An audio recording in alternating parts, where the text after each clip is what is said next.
I ruined my entire career with one spoonful of soup and the most expensive white shirt in New Avalon. At least, that was what I thought when I hit the marble floor of Velvet Hearth, slid 6 feet through spilled champagne, and launched a silver ladle of moon hearth broth straight across the chest of Rowan Ravensmere, billionaire alpha, city pack ruler. And the one man every wolf in the room was too terrified to breathe around. The music died first. Then the laughter. Then the tiny click of forks against plates, one by one, like the whole restaurant had decided to play dead. I lay on the floor in my borrowed black uniform, one shoe missing, my hair escaping its pins, and my career leaving my body in real time. Above me stood Rowan Ravensmere, tall, silent, and dressed in a charcoal suit that probably cost more than my yearly rent. The soup dripped down his shirt in a slow golden line. Rosemary, roasted garlic, smoked vanilla, and bone broth filled the air. I should have apologized. I should have lowered my eyes like a proper Omega, folded myself small, and begged Seraphine Calder not to throw me into the alley behind the restaurant. Instead, because panic had apparently burned the polite part of my brain, I looked up at the most powerful alpha in the city and said, "Good news. It is low sodium." Someone gasped. Someone else whispered a prayer. Chef Seraphine's face went so pale under her perfect makeup that even her diamond earrings looked nervous. "Evelyn Wrenlow," she hissed from the kitchen doors, "you worthless little disaster." Worthless. I knew that word. It followed me from the staff entrance to the dish station, from the cold pantry to the back hallway where rich wolves never looked unless they wanted someone to blame. I was the Omega kitchen girl with no culinary academy, no pack protection, and no last name anyone important recognized. I was supposed to chop onions, scrub pans, and keep my dreams quiet. But tonight Seraphine's signature entree had burned 30 minutes before the Ravensmere gala service, and while everyone screamed, I had done the one thing I was good at. I cooked. I used the last clean stock pot, 3 bruised carrots, black pepper, old herbs, and my mother's secret recipe, the one she used to make when the rent was late and the world felt sharp. I was not trying to impress anyone. I was trying to save the dinner. Now every billionaire, investor, and polished alpha in Velvet Hearth was staring at me like I had just slapped a crown off a king. Rowan did not move. His golden eyes lowered to the soup on his shirt, then to me. His jaw was hard, his face unreadable, but something in the room changed. The air, which had been tight with his wolf's restless anger all night, suddenly softened. Not for everyone. For me. I felt it before I understood it. A strange pull behind my ribs, warm and dangerous, like a door opening in a house I had never been allowed to enter. Rowan inhaled once. Slowly. The sharpness in his eyes flickered. His hand, which had been clenched at his side, relaxed. Behind him, his security team exchanged looks. Seraphine rushed forward with a linen towel. "Mr. Ravensmere, I am horrified. This girl is temporary staff. She will be removed immediately." Rowan raised one finger. She stopped like her voice had been cut from the room. Then he crouched in front of me, close enough that I could see the faint silver scar near his eyebrow and the exhaustion beneath his perfect control. He did not look at me like I was a mess on the floor. He looked at me like I was an answer he had not known he was waiting for. "Who cooked that?" he asked. My throat went dry. Around us, the entire restaurant held still. I swallowed and lifted my chin, even with soup on my sleeve and one shoe gone forever under table 12. I did. Rowan's wolf flashed gold behind his eyes. And then the alpha who had not slept in 3 years whispered, "Bring her to my penthouse kitchen." The worst thing about being summoned by a billionaire alpha was not the fear. It was realizing everyone around you suddenly remembered you existed just long enough to enjoy watching you fall. Seraphine dragged me into the service hallway with 2 fingers pinched around my sleeve, like poverty might stain her manicure. Behind us, Velvet Hearth was still frozen in the kind of silence that only follows public disaster. Rowan Ravensmere had returned to his table, but his eyes kept finding me through the glass wall of the private dining room.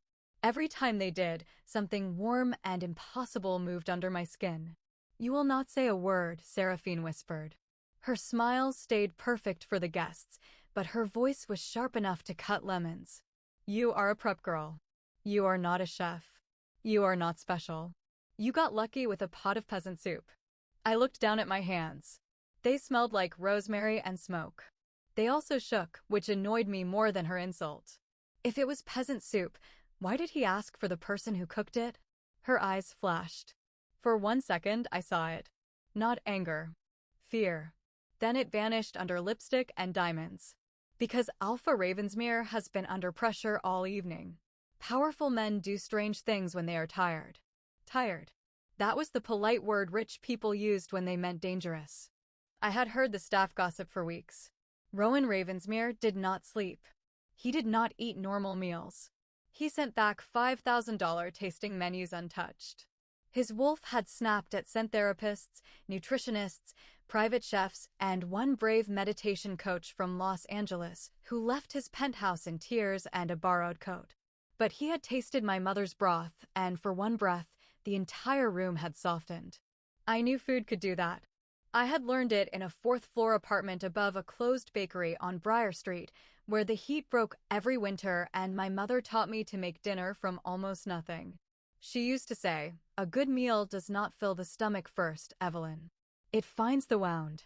Back then, I thought she meant sadness.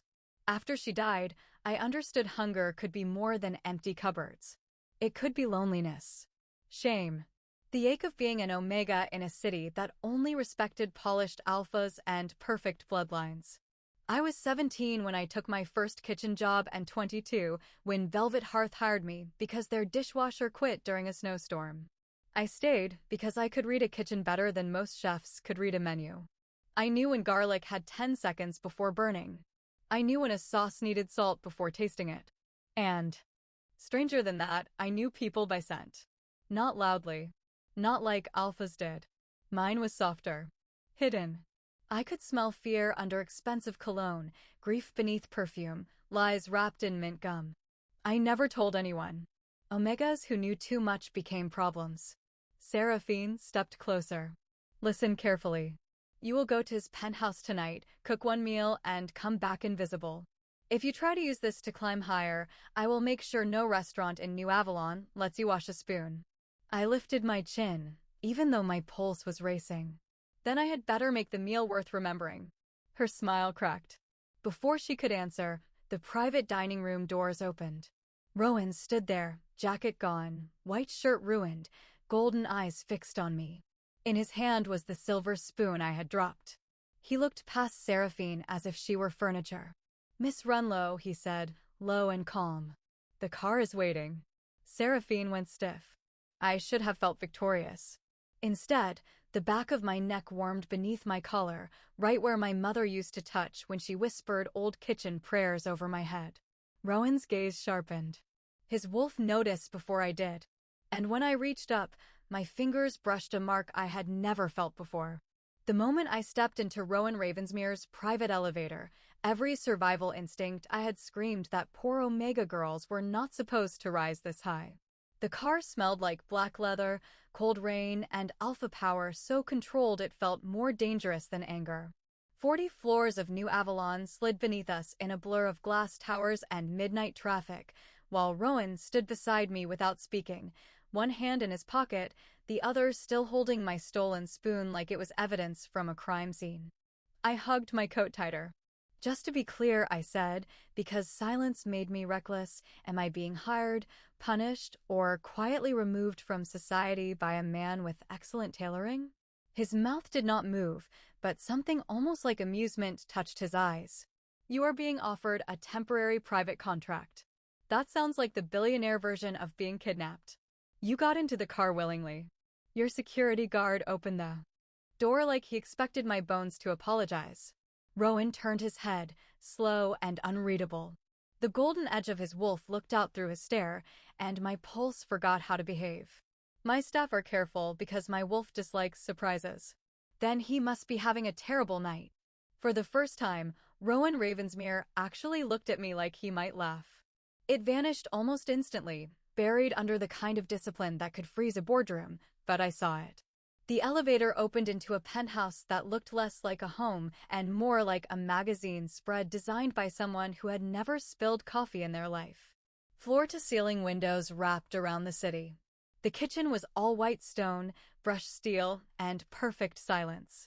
There were copper pans hanging like art, 3 ovens, 2 refrigerators, a wine wall, and a stove so beautiful I briefly considered proposing to it. Then I noticed the staff waiting. A nutritionist with a tablet. A private chef in a pressed jacket. 2 assistants. A scent therapist. A doctor. All of them looked exhausted. All of them looked relieved to see me, which was never a comforting sign. The private chef's expression curdled when he saw my scuffed shoes and soup-stained sleeve. "This is her," he said. Rowan did not raise his voice. He did not have to. The temperature in the room seemed to lower by 10 degrees. "Her name is Miss Wrenlow." The chef swallowed. I should have enjoyed that. Instead, I looked at the spotless counters and felt the familiar pinch of being somewhere expensive enough to make my poverty feel loud. Rowan moved toward the kitchen island, but his steps faltered almost too slightly to notice. Almost. His jaw tightened. His hand pressed flat against the marble. Behind his eyes, his wolf pushed forward, restless and bright. The doctor reached for a small case. The scent therapist uncapped a vial. Rowan's growl rolled through the penthouse, low and warning, and every person in the room froze. I did not think. I moved. I opened the nearest cabinet, found oats, honey, cinnamon, and a jar of preserved cherries. Not fancy. Not billionaire food. Food for a tired soul that needed warmth more than perfection. "Move," I told the private chef, and when he did not, I bumped him aside with my hip. Someone made a shocked sound. I ignored it. 10 minutes later, I set a small bowl in front of Rowan. "Eat slowly," I said. "You look like you have been surviving on espresso and bad decisions." No one breathed. Rowan looked at the bowl, then at me. Then he picked up the spoon. The second he tasted it, the gold in his eyes softened. His shoulders lowered. The invisible storm in the room went quiet. The doctor whispered, "That is impossible." Rowan stared at me as if the city had disappeared behind my face. Then, from the dark hallway beyond the kitchen, something large moved on silent paws, and a black wolf stepped into the light, eyes fixed on me. The black wolf looked at me like I had broken into his soul and left soup on the floor. Every person in the penthouse stopped breathing, including me, which was inconvenient because my body had just remembered it was standing 10 feet from a predator the size of a motorcycle. The wolf was all midnight fur and golden eyes, silent as smoke, powerful enough to make the glass walls feel thin. The doctor went pale. The scent therapist slowly lowered her vial. The private chef backed into the refrigerator with a very satisfying thud. Rowan stood from the island so quickly the stool scraped across the marble. "Do not move," he said. I was not sure if he meant me, the wolf, or the entire city. The wolf ignored him. It padded straight toward me, each step calm, heavy, and terrifying. My common sense screamed run. My omega instincts whispered kneel. My mouth, which had never respected either one, said, "I really hope you are friendlier than your staff." Rowan's eyes flashed. "Evelyn." My name sounded different in his voice, lower, rougher, like it had been pulled from somewhere behind his ribs. The wolf stopped in front of me and lowered his head. Not attacking.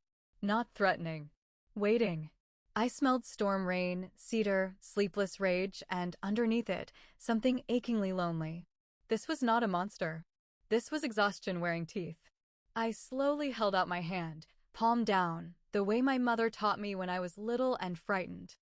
Of stray dogs behind the bakery. "No biting," I whispered. "I am too poor to replace fingers." The wolf huffed. It was not a laugh. Probably. But the sound loosened something in the room. Then he pressed his cold nose against my wrist. Heat burst beneath my skin.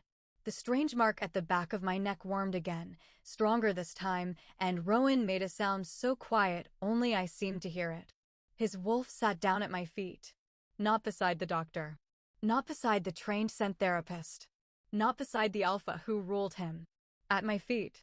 The silence turned enormous. The private chef whispered, "That cannot be right." Rowan's gaze cut to him, and the man remembered urgent business with the floor. I should have felt powerful. Instead, I felt seen in a way that scared me. Rowan dismissed everyone with 2 words. "Leave us." The penthouse emptied so fast it was almost comedic.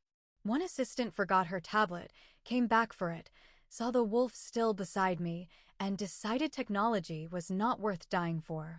When the door shut, only Rowan, the wolf, and I remained in the glowing white kitchen above New Avalon. "Does this happen often?" I asked. Rowan looked at his wolf like he had never seen him behave in his life. "Never." "Great. I specialize in first-time disasters." His mouth softened, almost a smile. "You are not a disaster." That should not have hurt. Compliments from powerful men usually came with conditions. But his voice carried no mockery, no demand, no hunger to own. Just certainty. I looked away first and busied myself cleaning the bowl because clean dishes made more sense than fate. "I am not staying here forever," I said. "This is a contract. 30 days. Meals only. No weird Alpha Cave rules. You will have your own suite, your own schedule, and any kitchen equipment you request." "And if I quit?" Rowan paused. His wolf lifted his head. For one heartbeat, the penthouse felt balanced on the edge of something ancient. Then Rowan said, "Then I drive you home myself." The answer knocked the sarcasm right out of me. He had power to demand. He chose not to. That was more dangerous than any growl. I turned back to the stove before he could see my face change. "Fine. Rule 1. You eat breakfast. Real breakfast. Not espresso with a side of emotional repression." His eyebrow lifted. "Emotional repression?" "You heard me." The wolf rested his head against my shoe like he agreed. Rowan stared at him, betrayed. I almost smiled. Then the city lights flickered behind the windows, and my reflection caught in the glass. The collar of my uniform had slipped, revealing a faint silver curve glowing at the back of my neck. Rowan went completely still. His wolf rose. And in a voice rough with disbelief, Rowan whispered, "That is a Luna mark." The correct response to a billionaire alpha whispering that the glowing thing on your neck is a Luna mark is probably not to slap your hand over it and say, "Absolutely not, I have rent." But fear does strange things to a woman who has spent her whole life being told she is too ordinary to matter. Rowan did not laugh. His wolf stood between us, silent and tense, golden eyes fixed on the silver curve warming beneath my collar. The penthouse kitchen suddenly felt too bright, too expensive, too high above the city. "Evelyn," Rowan said carefully, like my name was a breakable dish. "Who is your mother?" My fingers tightened around the edge of the counter. "A baker. A tired one. She made cinnamon rolls on Sundays and threatened landlords with a rolling pin. She was not royal. She was not magical. She was just my mother." "What was her name?" "Evelyn Wrenlow." The moment I said it, Rowan went still in a way that made the air sharpen. He took out his phone, made one call, and said only, "Bring the old registry." 15 minutes later, a gray-haired archivist in a black coat arrived at the penthouse carrying a leather case like it contained a national secret. She saw me, saw the wolf at my feet, and nearly dropped it. "Alpha," she whispered, "where did you find her?" "In my restaurant," Rowan said. I lifted one hand. "Technically, on your floor." No one appreciated the accuracy. The archivist opened the case and spread old digital scans across the kitchen screen. Names appeared in faded script. Wrenlow, Hearthkeeper, Omega Line, City Pack Protectors, Food-Bound Resonance, Luna Compatibility. I stared at the words until they stopped looking real. "That is not possible," I said. "My family was poor." The archivist looked at me softly. "Many old bloodlines became poor after the corporate packs erased them." Rowan's jaw tightened. "Explain." She tapped the screen. The Wrenlow Hearthkeepers were not warriors. They calmed alpha wolves through scent, memory, and food. Not control. Balance. Their recipes were considered sacred because they helped unstable leaders sleep, heal, and choose with a clear mind. My throat closed. My mother's soup. Her bedtime teas. The way angry neighbors softened after eating at our tiny kitchen table. All those years, I thought she was feeding people. Maybe she had been saving them. Rowan watched my face, and for the first time since I met him, he looked unsure. "The broth you made tonight was not just food." "Do not say that." My voice came out sharper than I meant. "Do not turn the only thing I have left of her into some pack theory." His expression softened, but the alpha in him did not disappear. I am trying to understand why my wolf trusts you. Maybe your wolf has better taste than your private chef. The corner of his mouth moved. Almost. Then his phone buzzed. He looked down, and the calm left his face. A headline glowed across the screen from the new Avalon Society feed. Poor Omega chef accused of scent manipulation after Ravensmere gala incident. Under it was a photo of me on the restaurant floor, one shoe missing, looking exactly like the kind of girl rich people enjoyed laughing at.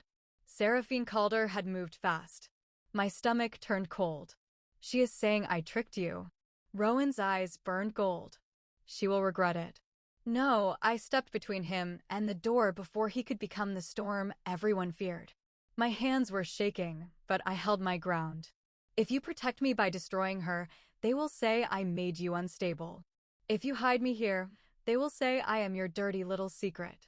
And if you keep looking at me like I am the cure for everything broken in you, I will lose myself before I ever learn who I am. His wolf lowered his head, but Rowan did not move. The city glittered behind him, cold and endless. I took off the apron Velvet Hearth had given me and laid it on his marble counter. I am not your medicine. For 3 days after I told Rowan Ravensmere I was not his medicine, I expected him to prove me wrong by acting exactly like every alpha who had ever mistaken control for care. He did not. He did not lock the penthouse doors. He did not send guards to follow me into the bathroom. He did not order me to smile for the society feeds while he cleaned up the mess with money and threats. He simply handed me a contract with my name spelled correctly, my hourly rate tripled, and one clause circled in black ink. Evelyn Wrenlow may leave at any time. That should have made me feel safe. Instead, it made me suspicious. You are very calm for a man whose entire city thinks I bewitched him with soup, I said on the 3rd morning, whisking eggs in his kitchen while his wolf watched from the rug like an oversized judge. Rowan sat at the island in a dark dress shirt, reading headlines that got uglier by the hour. I am not calm. Your face says tax audit. My wolf is considering several public relations strategies. Do any of them involve not terrifying people? No, I pointed the whisk at him. Then your wolf is bad at public relations. The black wolf gave a low huff. Rowan looked personally betrayed. For one soft, dangerous second, it almost felt normal. Then the penthouse screen lit up with an incoming invitation from Seraphine Calder. Her perfect face appeared above gold lettering for the new Avalon Culinary Charity Gala, a live event attended by investors, pack elders, celebrity chefs, and every rich wolf who enjoyed pretending kindness was a dress code. At the bottom, one sentence made my stomach drop. Special guest demonstration by Evelyn Wrenlow, the Omega chef at the center of the Ravensmere scandal. Rowan stood before I finished reading. No, I lifted my chin. Yes. His eyes flashed gold. It is a trap. Obviously. She used gold serif font. That is how rich women declare war. Evelyn. His voice lowered, not commanding, but close enough to make the air tighten. You do not owe them a performance. I owe myself one. The words surprised both of us. My hands were steady now. My heart was not. If I hide here, Seraphine writes my story. If I show up and cook, at least I get to hold the spoon. The gala smelled like money, orchids, and judgment. By the time I walked into the demonstration kitchen, Seraphine had already arranged my humiliation like a centerpiece. My station was at the far end, away from the famous chefs. My name card said assistant chef. The crowd noticed. They always noticed the parts meant to hurt. Bastian Crow, the food critic with silver hair and a smile too smooth to trust, lifted his glass. Let us see if magic works without a penthouse audience. Laughter rippled. Rowan stood at the VIP table, surrounded by board members who watched him like handlers around a beautiful storm. One elderly alpha leaned close to him and murmured something I could not hear, but Rowan's jaw tightened. He had been warned not to interfere. Seraphine drifted to my side in white silk. Do try not to spill anything tonight. Then I opened my ingredient box and saw the trap. The cream had turned sour. The herbs were wrong. The sea salt carried a bitter scent that did not belong. My recipe was dead before I touched a pan. The room waited for me to break. I almost did. Then I remembered my mother cooking during winters when we had nothing but onions, oats, and stubbornness. I pushed the ruined ingredients aside, reached for plain butter, bruised pears, stale bread, black pepper, and the last clean skillet. Seraphine's smile thinned. Improvising? I tied my apron tighter. Surviving. 10 minutes later, the ballroom had gone quiet. Not bored quiet. Listening quiet. The scent rising from my pan was warm, bright, and impossible, like rain on city pavement and home after a long night. One by one, the alphas in the room stopped smiling. Rowan's wolf pushed into his eyes from across the hall. Even Bastion lowered his glass. Seraphine whispered, "That scent is not possible." The Luna mark at the back of my neck burned silver hot beneath my collar, and every wolf in the room turned toward me at once.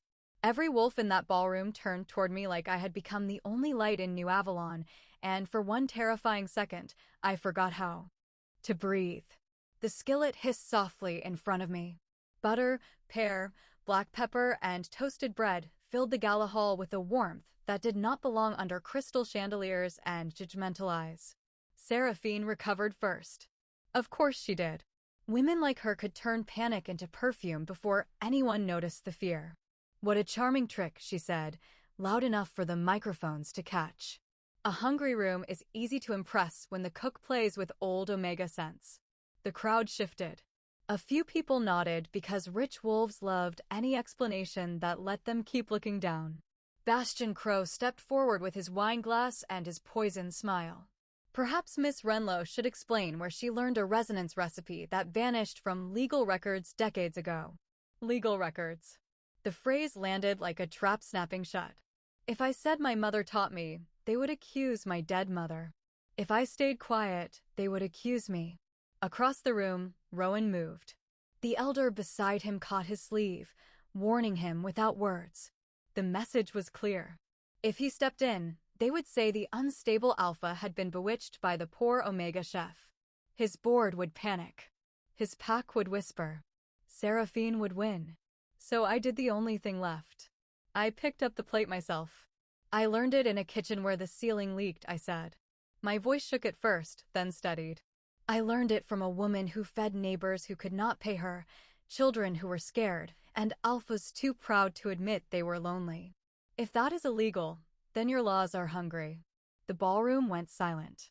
Not frozen this time. Listening. Seraphine's eyes sharpened. Pretty speech. But food can be used to manipulate.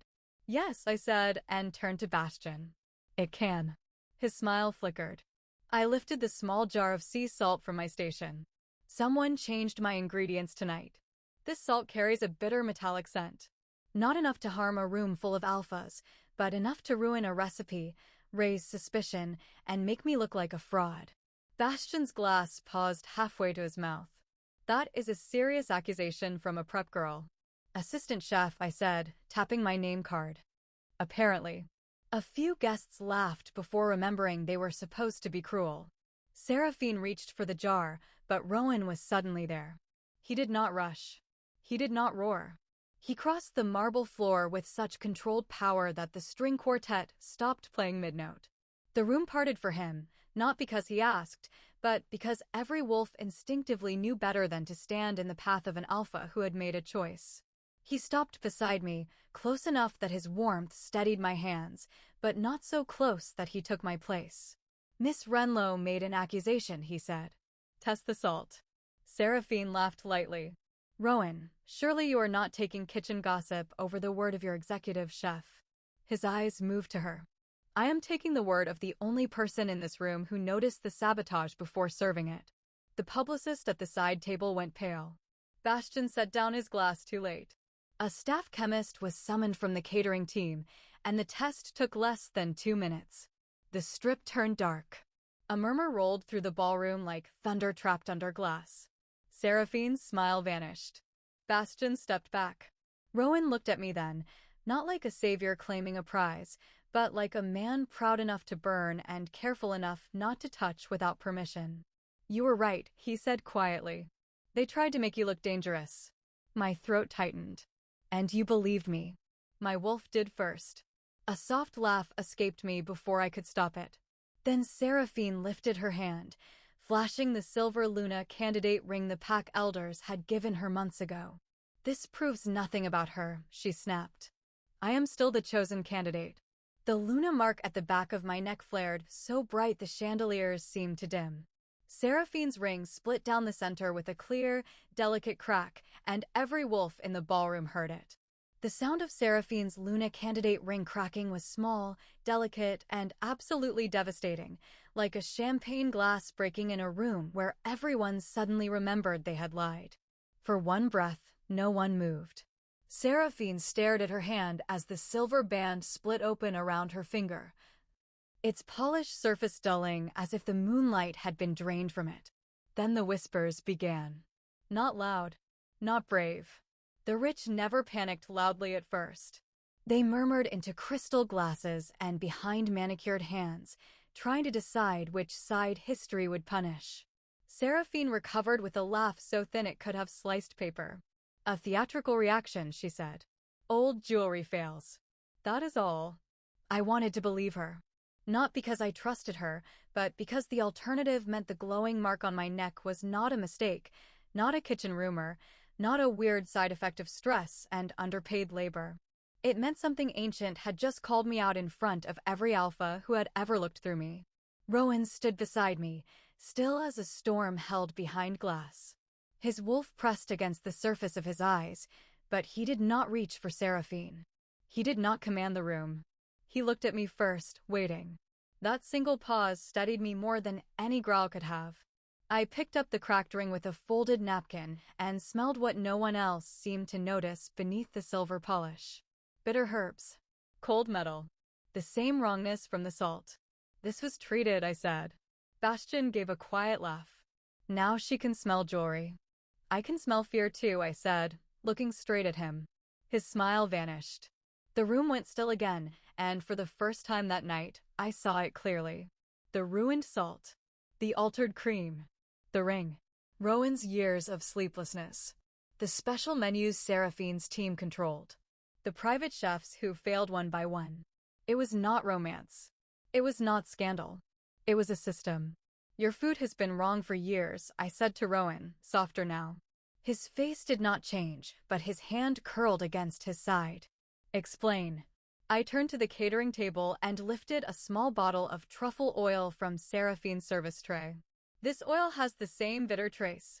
So does the sea salt. So did the cream." I looked at Bastian. "It is not strong enough to hurt a healthy alpha in one meal.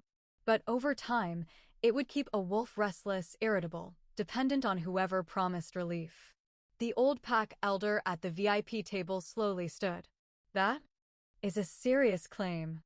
"Then test every ingredient that passed through Seraphine Calder's kitchen in the last 3 years," I said. My voice shook, but it did not break. "Start with anything served only to Alpha Ravensmere." Seraphine's face tightened. "This is absurd.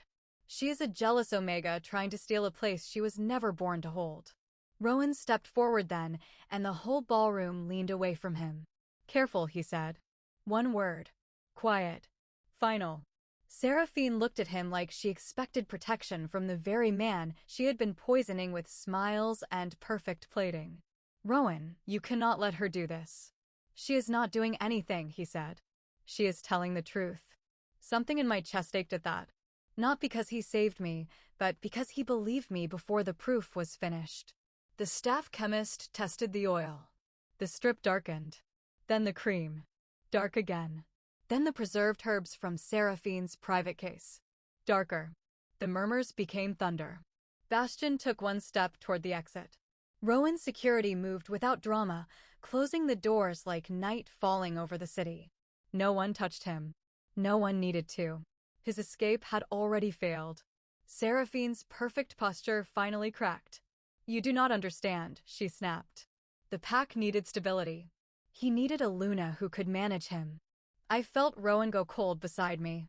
I turned before his anger could fill the room. "No," I said gently to him, "not her. If you rage, they will call you unstable again. If we prove it, they will have to call you betrayed." His wolf looked out at me, fierce and silent, then lowered behind his eyes. Rowan breathed once. Slowly. The room felt the choice. So did I. The next morning, I walked into the Ravensmere Holdings boardroom carrying a covered silver tray, with Rowan at my side and every pack elder waiting in judgment. I set the tray on the table, lifted the lid, and said, "Gentlemen, breakfast is evidence." The first thing I learned about boardrooms was that rich wolves hated being fed proof they could not buy their way around. 12-pack elders sat around the black glass table at Ravensmere Holdings, every one of them polished, powerful, and determined to look unimpressed by an Omega chef with flour on her sleeve. Rowan stood beside me in a dark suit, silent and dangerous, but he did not speak for me. That mattered more than I wanted to admit. I lifted the silver lid and let the scent of 3 small dishes rise into the room. One was clean. One carried the bitter trace I had found in Seraphine's oil. The last was the exact breakfast Rowan's private team had served him twice a week for 3 years. The elders shifted before the chemist even touched the samples. Wolves knew poison in the air when pride did not get in the way. Bastion Crow tried to laugh. It came out thin. "This is theater." I looked at him and smiled the way my mother used to smile at landlords before winning arguments with receipts. "No. Theater has better lighting." The chemist tested each dish while the room watched. Clean stayed pale. The second strip darkened. The third turned nearly black. The silence that followed was not empty. It was judgment arriving in expensive shoes. Rowan's chief legal officer placed files on the table, receipts, menu approvals, supplier changes, private invoices, all signed through companies tied to Bastion and Seraphine. No one shouted. No one needed to. In that room, Public Ruin wore a tailored suit and a very calm voice.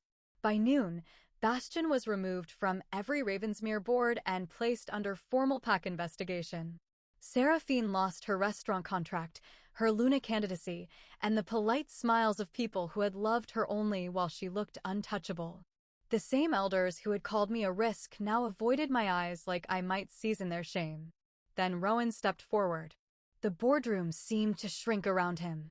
"Evelyn Wrenlow exposed a conspiracy against this pack," he said. "She did it with skill, courage, and restraint most alphas in this city could learn from." My throat tightened. He turned to me, and the gold in his eyes softened. "You are free to leave with full payment, ownership of your recipes, and my protection from anyone who tries to punish you for the truth." The room froze. So did I. He could have claimed me before them. He could have made the mate bond a command. Instead, he gave me a door. My voice was quiet when I answered. "And if I stay?" Rowan's wolf looked through his eyes, not restless now, not broken, just waiting. "Then you stay as my partner. Not my cure. Not my secret. Not my possession." I laughed once, shaky and bright.